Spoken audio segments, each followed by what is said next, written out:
दोस्तों reverse forward starter जिसे आप काफी मुश्किल समझते हैं, एक्चुअल में ये सिर्फ 10 मिनट का खेल है। 10 मिनट के बाद में आप इसकी पूरी प्रैक्टिकल अपने हाथ से वायरिंग कर पाएंगे। अब वैसे तो मैं आपको ये सारी चीजें प्रैक्टिकल करके भी दिखा सकता हूँ, लेकिन यकीन मानिए इस वीडियो के अंदर मैं आपको सारा बोर्ड पे एक एक वायर जोड़ना बताऊंगा और इस तरीके से बताऊंगा कि आपको 100% यह पूरा क्लियर होने वाला है। पहले थोड़ा थ्योरेटिकल समझ लीजिए कि आखिरकार इसकी जरूरत क्या है। तो देखिए, आपके पास में कोई एक सिंगल मोटर है। अब यह मोटर क्या होता है, कभी कभी हमारी रिक्वायरमेंट ऐसी होती है कि हमें इस मोटर को कभी सीधी डायरेक्शन में घुमाना है और कभी हमारी मोटर को रिवर्स डायरेक्शन में, उल्टी डायरेक्शन में घुमाना है। यहां पर आपको दो ग्रीन कलर के बटन दिख रहे हैं। अब ऑपरेटर को कह देते हैं कि अगर आप ये फर्स्ट बटन को प्रेस करोगे तो मोटर आपकी सीधी डायरेक्शन में रन होगी, मतलब फॉरवर्ड चलेगी, और जब दूसरे बटन को प्रेस करेंगे तो मोटर आपकी रिवर्स चलेगी। तो ये कैसे करेंगे, तो स्टार्ट करते हैं वायरिंग साइड से। दोस्तों इस स्टार्टर की वायरिंग बहुत ज्यादा सिंपल है। इसे हम दो पार्ट में करते हैं, एक होती है पावर वायरिंग और सेकंड होती है कंट्रोल वायरिंग। कुछ लोगों को पावर वायरिंग पहले से ही आती होगी क्योंकि बहुत ज्यादा आसान है। तो जिनको पावर वायरिंग पहले से आती है तो उनको नीचे टाइम फ्रेम आ रही होगी, आप डायरेक्ट उस मिनट पे जाकर कंट्रोल वायरिंग को सीख सकते हैं। लेकिन जिनको पावर वायरिंग नहीं आती और नहीं समझते रिवर्स फॉरवर्ड के बारे में, तो आप कंटिन्यू वीडियो को देखिए। तो जैसे कि मैंने आपको बोला, यह बहुत ज्यादा सिंपल होती है। आपको क्या करना है, आपके पास में जहां से भी पावर सप्लाई आ रही है, एमसीबी से आ रही है, एमसीसीबी से आ रही है, कहीं से भी आ रही है, तीन फेस आ रहे होंगे। एक आ रहा होगा रेड, एक आ रहा होगा येलो और एक आ रहा होगा ब्लू।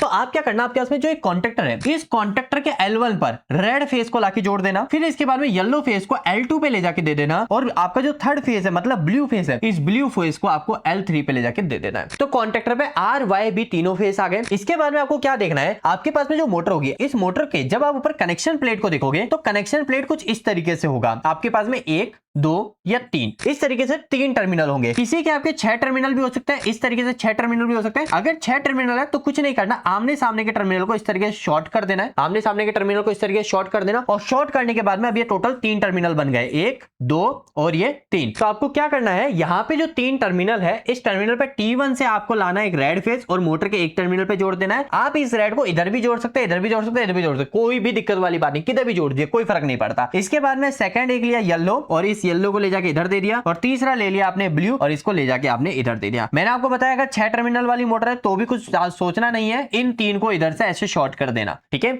और ये 6 टर्मिनल वाली मोटर कनेक्शन हो गया। अब बस ये हमारे दूसरे कॉन्ट्रैक्टर की हमारी वायरिंग करना। तो सेकंड कॉन्ट्रैक्टर की वायरिंग बहुत ही ज्यादा आसान है। देखो बेसिकली क्या होता है, जब आप इस कॉन्ट्रैक्टर को ऑन करोगे ना, तो ये कॉन्ट्रैक्टर क्या करेगा, आपकी मोटर को रन करेगा। अगर आपने इस तरीके से ही सीक्वेंस जोड़ा है RYB का, तो हो सकता है ये मोटर आपकी बिल्कुल सीधी डायरेक्शन में घूमे, क्लॉकवाइज डायरेक्शन में घूमे। तो हमें क्या करना है, हमें चाहिए एक और कॉन्ट्रैक्टर जो हमारी मोटर को रिवर्स डायरेक्शन में घुमाए, एंटी क्लॉकवाइज डायरेक्शन में। तो उसके लिए हम क्या करेंगे, हमें करना होता है हमारी मोटर की डायरेक्शन, जो फेज जो जा रहे हैं, 3 फेज जा रहे हैं, इसकी डायरेक्शन बदलनी होती है। तो हम क्या करते हैं, हम हमारी मोटर के जो फेस आ रहे हैं उस फेस के बस एंगल को बदलना होता है। जैसे कि 2 फेस है ना, येलो और ब्लू, इन दोनों को आपस में चेंज कर देंगे, या फिर रेड और येलो को चेंज कर देंगे, ऐसे किसी को भी चेंज कर सकते हैं। तो इसके लिए सबसे अच्छी प्रैक्टिस क्या है जो आपको करनी है, आपको क्या करना है, नीचे के जो 3 तार है कॉन्ट्रैक्टर के आउटपुट से निकल के जो मोटर को जा रहे हैं, इन 3 को तो सेम ही जोड़ देना है दूसरे कॉन्ट्रैक्टर में भी। जैसे इस रेड को ले जाके मैंने T1 पे ही जोड़ दिया, ठीक है। इस येलो को ले जाके मैंने क्या कर दिया, T2 पे ही जोड़ दिया, और इस ब्लू को ले जाके भी T3 पे जोड़ दिया। करेक्ट, इस तरीके से मैंने ये वायरिंग कर दी। नीचे के मैं सेम रखता हूं, मैं हमेशा प्रैक्टिस में यही बोलूंगा आपको भी कि नीचे के आप सेम कर लो। नीचे के जो ऐसे जुड़ा हुआ है, पहले पे पहला, इधर भी पहले पहला, दूसरे पे जो वायर है वही दूसरे पे, और तीसरे पे जो वायर है उसे ही तीसरे पे जोड़ दो। और ऊपर की जो वायरिंग आ रही है, जो एमसीबी के आउटपुट से आ रहा है, इसमें आप क्या करो, कलर कोड बदल दो। कलर कोड कैसे बदलना है, किसी भी 2 फेस को बदल दो और एक को सेम रहने दो। जैसे कि मैं हो सकता है कि जो ब्लू है, ब्लू किस पे आ रहा है, थर्ड पे आ रहा है, T3 पे आ रहा है, तो T3 पे ब्लू सेम का सेम डाल देता हूं और इन दोनों को आपस में इंटरचेंज करता हूं। मतलब रेड जो पहले पे आ रहा है उसको सेकंड पे डाल दूंगा, और येलो जो सेकंड पे आ रहा है उसको पहले पे डाल दूंगा। इस तरीके से मैं कनेक्ट कर देता हूं।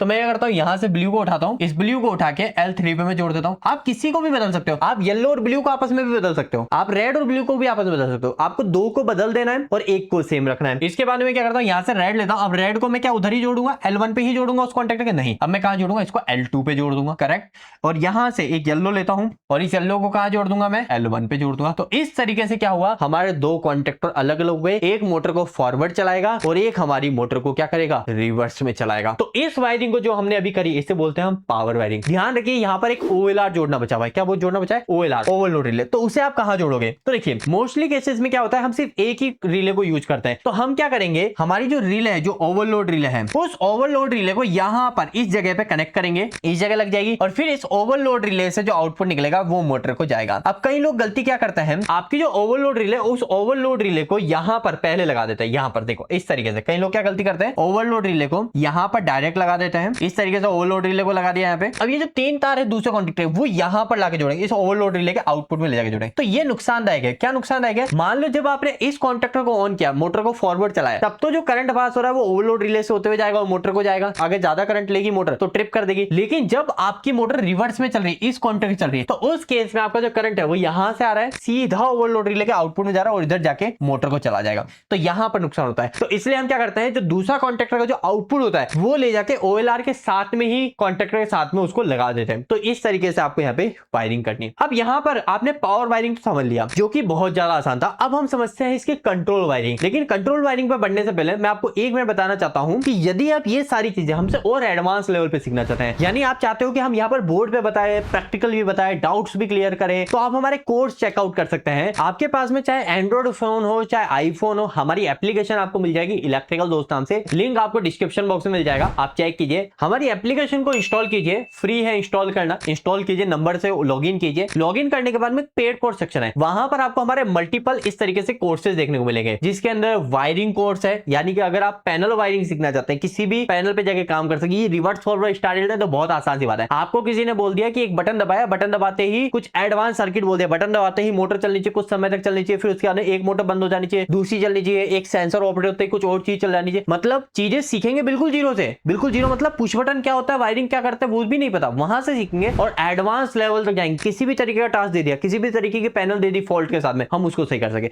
इस तरीके का अगर आप लेवल लाना चाहते हैं तो आप हमारे पैनल वायरिंग कोर्स चेकआउट कर सकते हैं। इसके अंदर हमने बिल्कुल जीरो से ट्रेनिंग को स्टार्ट किया है, हर एक चीज के बारे में बताया। 3 फेज मोटर की वायरिंग, कॉन्टेक्टर का working structure, momentary switch, toggle switch, auto manual switch, auto manual की वायरिंग, ओएलआर की वायरिंग, और धीरे धीरे एडवांस होता जा रहा है। जैसे आप देख रहे हो, अब डीओल स्टार्टर की वायरिंग हो गई, इंडस्ट्री के रिलेटेड कुछ टास्क हो गए, ऑन ऑफ का लैंप हो गया, फिर धीरे धीरे ग्लास रिले पे आ गए, 14 पिन 11 पिन रिले के ऊपर काम करना, on delay timer, of delay timer, timer के ऊपर सर्किट बनाना, पैनल के ऊपर काम करना, SPP, safety relay, MK1 starter, अलग अलग टाइप के कॉन्टेक्टर्स के ऊपर काम करना, प्रॉक्सिमिटी सेंसर्स के ऊपर काम करना। इसके बाद में इलेक्ट्रिकल ड्राइंग रीड करना, पैनल के फॉल्ट को ट्रबल शूट करना, साइज सिलेक्शन करना, कॉन्टेक्ट कितने की लगाए, एमसीबी कितने की लगाए, केबल कितने की लगाए, मेगर कैसे करेंगे, मल्टीमीटर से मोटर कैसे चेक करेंगे, अलग अलग चीजें कैसे टेस्ट करेंगे, सारी चीजें आपको इस एक ही कोर्स में मिल जाते हैं। ये सारे बेनिफिट है। कोर्स कंप्लीट होने के बाद में आपको ISO अप्रूव सर्टिफिकेट भी मिलता है हमारी तरफ से। और ये जितनी भी सारी चीज सिखाई है ना, सिर्फ थ्योरेटिकल बेस नहीं, हर एक चीज को प्रैक्टिकल ऑन टेबल करके बताया। और हमारे कोर्स के अंदर हम क्लियर करते हैं, हर एक कोर्स के अंदर हम 1000 से ज्यादा डाउट लेते हैं, 1000 से ज्यादा डाउट। 1000 ज्यादा डाउट का मतलब है इंडस्ट्री के जो लोग हैं उनको क्या प्रॉब्लम आ रही है, वो एक्चुअल डाउट्स हम रिकॉर्ड करते हैं और उसको आपके सामने रखते हैं। तो इसका मतलब है कि इंडस्ट्री से रिलेटेड आप बहुत ज्यादा क्लियर होने वाले हो। इंडस्ट्री में जो फॉल्ट आता है वो भी हमारा सारा क्लियर होता है। मतलब आप देख रहे हो यहां पर स्टार्ट हमने कैसे किया इस कोर्स के अंदर, बिल्कुल जीरो से, ट्रेनी लेवल से, जो इंडस्ट्री में बिल्कुल फ्रेशर है वहां से शुरू किया, लेवल 1 से शुरू किया, जूनियर इलेक्ट्रिशियन लेवल तक लेके गए, उसके बाद में आपको इंडस्ट्रियल इलेक्ट्रिशियन लेवल पे लेके गए, उसके बाद में पैनल वायरिंग टेक्नीशियन बनाया, फिर इसके बाद में सुपरवाइजर लेवल जिसे बोलते हैं सीनियर इलेक्ट्रिशियन लेवल, वहां पे लेके गए, और लेवल 6 में इलेक्ट्रिकल इंजीनियर लेवल तक आपको इसी एक कोर्स ने लेवल दे दिया। तो इस कोर्स को आप चेकआउट कर सकते हैं, आपको बहुत अच्छी ट्रेनिंग मिलेगी हमारी एप्लीकेशन में जाके। स्टार्टिंग में 2 लेक्चर बिल्कुल फ्री, आप उनको पहले चेक कीजिए, अगर अच्छा लगता है तो आप आगे ज्वाइन कीजिएगा। चलिए अभी हम टॉपिक पे वापस आते हैं, और अभी जो हमने पावर वायरिंग करी है उसके अब हम कंट्रोल वायरिंग करना सीखते हैं। मतलब कि अब हम ये सीखेंगे कि अगर ऑपरेटर कोई इस पहले बटन को दबाएगा तो यह कॉन्टेक्टर ऑन होना चाहिए, मतलब कि मोटर फॉरवर्ड चलनी चाहिए, और अगर ऑपरेटर इस सेकंड बटन को दबाएगा तो हमारा ये वाला कॉन्टेक्टर चलना चाहिए, मतलब मोटर हमारी उल्टी डायरेक्शन में चलनी चाहिए। सिंपल सी बात है, हम इसको रिवर्स फॉरवर्ड इसलिए बोलते हैं क्योंकि इसमें 2 कॉन्टेक्ट लगाते हैं। एक ये फॉरवर्ड कॉन्टेक्ट होता है, जब ये चलेगा तब हमारी मोटर सीधी डायरेक्शन में चलेगी। क्यों चलेगी? क्योंकि वो अभी हमने पावर वायरिंग में देख लिया। और ये है रिवर्स कॉन्टेक्टर, जब ये चलेगा तब हमारी मोटर उल्टी डायरेक्शन में चल रही होगी। तो चलिए आगे समझते हैं। अब बहुत ही सिंपल सी होती है कंट्रोल वायरिंग। आपको क्या करना है, सबसे पहले एक फेस ले लेना है। सबसे पहले क्या लेंगे, आप एक फेस लेंगे, वो फेस कोई सा भी ले सकते हैं, मोस्टली केसेस में हम रेड कलर के फेस का यूज करते हैं। और इस रेड कलर का जो फेस है, इस फेस को सबसे पहले आप क्या कीजिए, आपके पास में स्टॉप बटन में ले जा सकते हो, या फिर उससे भी पहले हमारे पास में जो OLR है ना, उस OLR में भी कनेक्ट कर सकते हो। OLR में कनेक्ट करने का फायदा ये हो जाएगा कि आपके पास में जो OLR लग रही है वो OLR बेसिकली एक कॉन्टेक्टर पे लगी रहती है। उस कॉन्टेक्टर पे हम क्या करते हैं, जो OLR होती है उस OLR में कुछ इस तरीके से लिखा होता है, एक NC होता है, ठीक है, ये NC एक टर्मिनल होता है। हमको क्या करना है, सबसे पहले जो फेस है, इस फेस को आपको क्या करना है, इस OLR के NC में लेके जाना है, ठीक है, इस NC में ले जाओ। अब इस OLR को सर्किट में हम इसलिए यूज कर रहे हैं क्योंकि अगर मान लो आपने मोटर लेके आए जो 10 एम्पियर करंट ले रही है, अब 10 एम्पियर ज्यादा जब ये मोटर करंट लेगी ना तो OLR हर समय सेंस करती रहेगी। हमने OLR को 10 पे सेट कर दिया, 10 एम्पियर ज्यादा से ज्यादा करंट जाएगा, ये OLR क्या करेगी, सर्किट को ब्रेक कर देगी, मतलब मोटर को बंद करेगी। कैसे करेगी, हमारे हमारे कॉन्टेक्टर बंद करके। ये कैसे करती है देखो, आपने क्या किया, सबसे पहले फेस ले जाके कहां दे दिया, ओएलआर के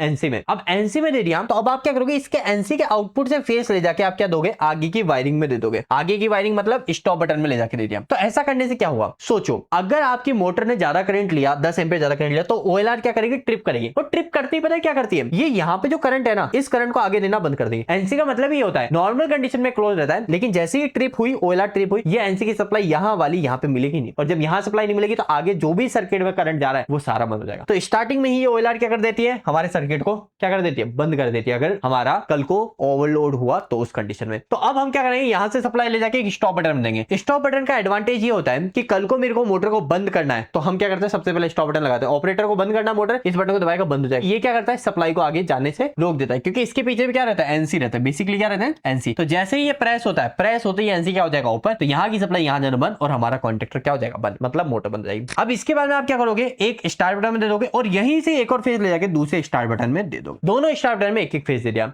अभी मैं क्या करता हूँ, ये जो वायर दिया ना ओएलआर वाला, इसको मैं एक बार यहाँ से हटा देता हूँ ताकि हमारी वायरिंग समझना बहुत ज्यादा आसान है। और मैं क्या करता हूँ, यहीं पर ही आपको दिखा देता हूँ कि यहीं पर ही मैंने क्या किया, सबसे पहले जो फेस है उस फेस को क्या किया, सबसे पहले लगा दिया मैंने एनसी में। किसके एनसी में, आपके ओएलआर के एनसी में। ये क्या है, आपकी ओएलआर। तो ओएलआर के एनसी में ले जाके मैंने यहाँ पर इस फेस को किया। तो ओएलआर जो है नॉर्मल कंडीशन में सप्लाई आगे पास करेगी, तो यहाँ सप्लाई आगे जाती रहेगी और स्टॉप बटन के एनसी में आ जाएगी। अब स्टॉप बटन दबा नहीं रखा, नहीं दबा रखा तो इस सप्लाई को आगे पास करेगा, बिल्कुल करेगा। तो यहाँ से सप्लाई निकलेगी और देखो एक इस स्टार्ट बटन में आ जाएगी जो कि हमारी मोटर को फॉरवर्ड चलाने का काम करेगा, और एक इस स्टार्ट बटन में आ जाएगी जो मोटर को रिवर्स चलाने का काम करेगा। मतलब जब ये बटन दबाएंगे तो मेरा ये वाला कॉन्टैक्ट ऑन होगा जिसे हम फॉरवर्ड बोलते हैं, और जब ये वाला बटन दबाएंगे तब ये वाला कॉन्टैक्ट ऑन होगा जिसे हम रिवर्स बोलते हैं। तो मैं क्या करूंगा, बहुत ही आसान है। आपको क्या करना है, स्टॉप बटन से दो वायर उठाने और दोनों को अलग अलग पुश बटन में ले जाकर जोड़ देना। देखो एक सीधा दे दिया और एक इधर दे दिया। अभी दोनों जगह सप्लाई है, यहाँ पे भी सप्लाई है और यहाँ पे भी सप्लाई है, बहुत ही आसानी से। अब आपको क्या करना है, जब ये फॉरवर्ड बटन दबेगा तब क्या चलना चाहिए, मेरा ये वाला कॉन्टैक्ट चलना चाहिए। तो आपको पता ही है इस कॉन्टैक्ट को चलाने के लिए क्या करना है, इस कॉन्टैक्ट का A1 A2 देखना है। कहां है इसका A1 A2, ये वाला है A1 और यहां लिखा A2, तो इसका A2 यहां पर है। तो हमें क्या करना है, A1 A2 पे यहां पर और यहां पर फेस और न्यूट्रल लाके देना है। तो सबसे पहले फेस दे देते हैं, न्यूट्रल तो हम लास्ट में डायरेक्ट दे देते हैं, हमेशा ही बहुत ईजी है। तो अभी क्या करता हूं, फेस तो फॉरवर्ड के यहां से बटन से सप्लाई निकाली, इस बटन जैसे दबेगा तब यहां सप्लाई निकलेगी और निकलते ही कहां दे देंगे, हम फॉरवर्ड के A1 पे दे देंगे। अब ये देते ही आपको लगेगा कि आप सही कर रहे हो, लेकिन ये पूरी जगह से गलत है। क्या गलत है, क्योंकि देखो जब भी हम रिवर्स फॉरवर्ड स्टार्टर की वायरिंग करते हैं ना, तो यहाँ पर इंटरलॉकिंग करता है। इंटरलॉकिंग का मतलब यह है कि मान लो कि कल को आपने इस फॉरवर्ड बटन को दबाया तो मोटर फॉरवर्ड चल जाएगी, अभी बटन दबाते चल भी जाएगी, क्योंकि न्यूट्रल दिया यहाँ पे, मान लो न्यूट्रल दे दिया तो चल भी जाएगी। लेकिन नुकसान क्या है, अगर किसी ने यहाँ से इस रिवर्स को दबाया तो आप क्या करोगे, यहाँ से भी एक वायर ले जाके रिवर्स के A1 पे दे दोगे और यहाँ पे न्यूट्रल दे दोगे। तो ऐसी कंडीशन में अगर कोई इस बटन को दबाया और बंद नहीं करा और दूसरा इसको दबाया तो इसको भी बंद नहीं किया, तो मोटर फॉरवर्ड और रिवर्स दोनों एक साथ ऑन हो जाएगी। अभी होल्डिंग नहीं करी, वैसे फिर भी एक साथ ऑन हो जाएगी, तो इससे शॉर्ट सर्किट होने का खतरा है। तो यहाँ पर हम क्या करते हैं, यहाँ पर इंटरलॉकिंग करते हैं। इंटरलॉकिंग का मतलब ये होता है, कल को अगर मान लो मैंने इस बटन को दबाया, इस बटन को दबाते ही मेरा ये कॉन्टैक्ट ऑन हो गया, ये ऑन हो गया। अब अगर मैं कितना भी इसको दबा लूं ना, मेरा ये कॉन्टैक्ट ऑन नहीं होगा, रिवर्स ऑन ही नहीं होगा। क्यों नहीं ऑन होगा, आप बोल रहे हो बटन दबा रहा हूं तो ऑन क्यों नहीं हो रहा, क्यों नहीं हो रहा, क्योंकि फॉरवर्ड पहले से ऑन है। आपको फॉरवर्ड को बंद करना पड़ेगा तभी रिवर्स ऑन होगा। मतलब एक समय पर आप मोटर को एक ही डायरेक्शन में घुमा सकते हो, या तो फॉरवर्ड या रिवर्स। तो इससे बोलते हैं हम इंटरलॉकिंग। एक ही समय पर एक ही चीज चला सके, दूसरी नहीं चला सके, इसे ही हम बोलते हैं इंटरलॉकिंग। तो इंटरलॉकिंग करना बहुत आसान है। हमें क्या करना है, देखो आपको क्या पता है, सिंपल सी बात बताई कि जैसे ही फॉरवर्ड बटन दबेगा क्या चलना चाहिए, कॉन्टैक्ट चलना चाहिए। तो आप क्या करोगे, सीधा ले जाके यहाँ सप्लाई दे रहे थे, हाँ दे रहे थे, अब सीधी नहीं दे रही तो कहां देनी है सर, तो आपको देनी है हमेशा जिसके साथ इंटरलॉकिंग करनी उसके एनसी में। किसके साथ इंटरलॉकिंग करनी, इसके साथ में। तो इसका एनसी है क्या कहीं पर, हाँ है, यहां पर आप देख रहे हो, देखो यहां पर एक मैंने एड ऑन ब्लॉक लगा रखा है। आपको भी क्या लाना है, एक एड ऑन ब्लॉक लाना है, और इस एड ऑन ब्लॉक पर देखो यहां पर एक एनसी लिखा हुआ होगा, दिख रहा है यहाँ पर आपको एनसी, इस एनसी में ले जाके जोड़ देना है। तो मैं भी क्या करता हूं, यहां से जो फॉरवर्ड बटन दबाने से जो फॉरवर्ड चलना चाहिए, ये सीधा फॉरवर्ड के A1 में नहीं जाएगा, जाएगा तो फॉरवर्ड के A1 में आगे जाएगा, लेकिन अभी सीधा नहीं जाएगा। पहले कहां जाएगा, सिंपल सी बात है, हमारे दूसरे कॉन्टैक्ट जिसके साथ इंटरलॉकिंग करनी उसके कहां जाएगा, उसके जाएगा हमारे एनसी टर्मिनल पे। तो मैंने यहां पे जोड़ दिया इसके एनसी में। अब एनसी में आप इधर जोड़ दो ऊपर जोड़ दो कोई फर्क नहीं पड़ता, एनसी किधर भी जोड़ दो। मैंने एक साइड एनसी में डाला, दूसरी साइड से निकाल लूंगा, मतलब यहां से निकाल लूंगा और यहां से ले जाके कहां जोड़ दूंगा, अब कॉन्टैक्टर के A1 में जोड़ दूंगा। तो ये हो गई इंटरलॉकिंग, इतनी ही आसान है इंटरलॉकिंग करना। और मैं क्या कर देता हूं, इसको न्यूट्रल दे देता हूं। तो आधी से ज्यादा वायरिंग, आधी वायरिंग मेरी हो चुकी है।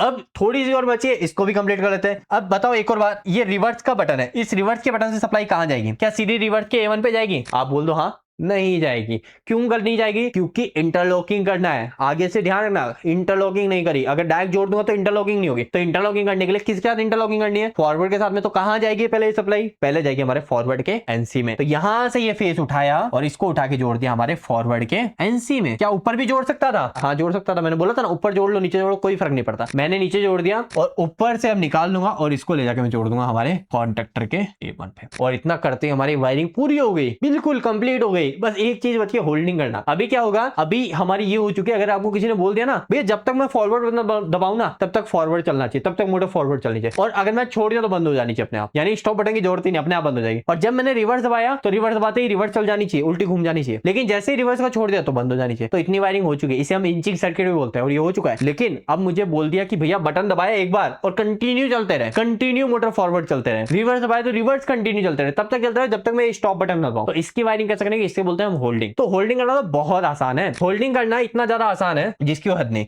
आप खुद समझ लीजिए, देखो कुछ नहीं करना। होल्डिंग का मतलब क्या है? एक बार बटन दबाया कंटिन्यू चीज चलती रहे। तो आपको पता है ना, एक बार बटन दबाया कंटिन्यू चीज चलती रहे। एक बात बताओ, जब ये बटन दबाऊंगा क्या ऑन होगा? आप बोलोगे फॉरवर्ड बटन दबाऊंगा तो फॉरवर्ड कॉन्टैक्ट ऑन होगा। हाँ, क्योंकि इधर से जा रहा है एनसी में, इसके एनसी से निकल के जा रहा है फॉरवर्ड कॉन्टैक्ट में, तो फॉरवर्ड ऑन हो जाएगा, क्योंकि उसके A1 पे सप्लाई पहुंचेगी इस बटन को दबाने से, बिल्कुल ऑन होगा। तो आप कुछ नहीं करना, इस बटन को दबाने से ये ऑन होगा ना, तो आपको क्या करना, इस बटन को इसके साथ में होल्डिंग करना है ना। देखो इसके पहले से एक बार उठाओ, इस बटन के पहले से एक बार उठाओ और इस बटन के बाद से एक बार उठाओ, और दोनों को ले जाके जोड़ दो। कॉन्टैक्ट के ऊपर रहता है एक एनो, उस एनो पे ले जाके जोड़ दो। तो इस पे एनो, ये रहा एनो, तो मैं क्या करता हूँ, यहां से ले जाके एक एनो इधर जोड़ दिया, यहां से ले जाके एक एनो इधर जोड़ दिया। आप बोलोगे येलो कलर क्यों यूज किया? बस ऐसे ही थोड़ा सा, ताकि आपको अलग से दिख जाए। ये होल्डिंग के लिए वायर है, बाकी हम रेड कलर की यूज करेंगे इंडस्ट्री में। तो ये हो गई होल्डिंग। अब अगर आप इस एक बटन को दबाओगे ना एक बार के लिए, बस एक बार के लिए दबाया, तो ये कॉन्टैक्ट परमानेंट ऑन हो जाएगा, फॉरवर्ड चलता ही रहेगा। वैसे एक और तरीका होता है, एक वायर का आउटपुट से ले लेते हैं हम ऐसे ही, दूसरे वायर को हमारा शॉर्टकट रहता है कि हमारे पास में यहीं पर ही A1 पे वायर आ रहा होता है ना, तो इसको हम यहां से ऐसे भी जोड़ सकते हैं। लेकिन अगर आप फ्रेशर है तो कोई बात नहीं, कोई फर्क नहीं पड़ रहा, थोड़ा सा लंबा वायर लेने का और ये जोड़ दो, होल्ड गई होल्डिंग। एक बार बटन दबाओगे फॉरवर्ड कॉन्टैक्टर हमेशा ऑन रहेगा, परमानेंट ऑन हो जाएगा, तब तक ऑन रहेगा जब तक ये स्टॉप बटन नहीं दबाएंगे। लेकिन एक बार बताओ, क्या रिवर्स कॉन्टैक्टर में भी ऐसा होगा? अगर रिवर्स का मैंने ये बटन दबाया तो बटन दबाते ही क्या रिवर्स कॉन्टैक्ट परमानेंट ऑन होगा?